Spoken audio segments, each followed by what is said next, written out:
want to talk about an idea that will make healthcare more affordable here in Michigan, reduce the cost of government, as well as giving individuals more choices. And that's the idea of health savings accounts. For instance, idea number 31 of the plan talks about tax incentives to encourage more health savings accounts for individuals and small businesses here in Michigan.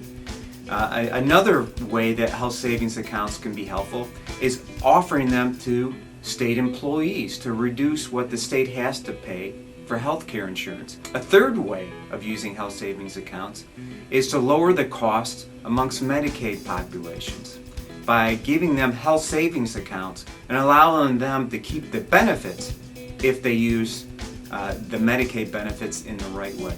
Basically, a health savings account allows you to accumulate money, and if you don't use it in this year, you get to roll it over to the next year.